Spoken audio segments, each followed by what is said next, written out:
ఇప్పుడు మరి కాంగ్రెస్ అంటున్నావు, కాంగ్రెస్ కోటేస్తా అంటున్నావు. ఒకవేళ పైసలు ఇవ్వలేదు అనుకో వాళ్ళు, కాంగ్రెస్ వాళ్ళు వేస్తావా? ఇవ్వకుండా వేస్తా, ఇచ్చిందేస్తా మొదటి నుంచి. ఓకే.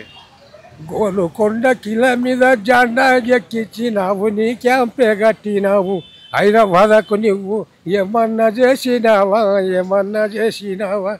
యూనివర్సిటీలో పోల్రు స్కూలు పోల్రంతా ధూముదాము చేసిండ్రు, నీ జెండలే మోసిండ్రు. వాళ్ళకి కొలువులు లేదు, వాళ్ళకి ఇలువనే లేదు. డబుల్ బెడ్ రూములు అంటే పంసిండ్రు జనులంతా, 3 ఎకరాల భూమి అంటే మురిసిండ్రు జనులంతా. రూములు లేవు, వాళ్ళకు భూములు లేవు. మెదకు జిల్లాలో ఉన్న కాలు పెట్టినవైతే వానలన్నీ పోయినాయి, పంటలన్నీ పోయినాయి. నీ కాలు గుణమా, నీ చెయ్యి గుణమా? చెరువు పూజాలు చేసి చెల్లరన్న మట్టి అంతా చెల్లల్లో కొట్టిన ఆనలు లేవు, చెల్లు నిండలేదు.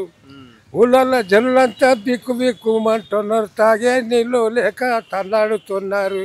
నీ కాలు గుణమా, నీ చెయ్యి గుణమా? నారంకేడు నాకు దత్తతని చెప్పినావు, రైతు బజారు తీసి జంగల్లో వేసినావు. పోయినోడే లేడు, చూసినోడే లేడు. ఎవరు రాసిరా ఈ పాట? నేనే. పాట కానివా? పాటలు రాస్తావు, పాడతావా? నేను నాకు రాసుడు వీసుడు ఏం రాదు. ఏ ఊరు మీది? మాకు పోసారం. పోసారమ్మా. ఎన్ని వచ్చిడబ్బా? ఇక్కడ 30 ఏళ్ళ. 30 ఏళ్ళు అయింది. ఏం చేసి బతుకుతున్నారు ఇక్కడ మీరు? నేను డప్పులు కొడతా. డప్పులు కొడతారా? నేను డప్పులు కొడతా. ఓకే. ఇప్పుడు మీరు పార్టీ అని ఓటేస్తున్నారా, నవీన్ యాదవ్ని చూసి ఓటేస్తున్నారా? మాకు మొదటి నుంచి కాంగ్రెస్ చేస్తాం మేము, అంతే. ఏం చెప్పినా ఇనవిగా. ఏం చెప్పినేనమ్మా. మాకు ఊళ్ళో ఇందిరాగాంధీ. ఇప్పుడు ఈ పాలన కూడా అట్లే ఉందంటారు కదనే, పోయిన లెక్కనే ఉందంటారుగా. ఊళ్ళోగాల ఇందిరాగాంధీ భూములు ఇచ్చింది మాకు. ఓకే. అప్పుడు భూములు ఇచ్చింది మాకు.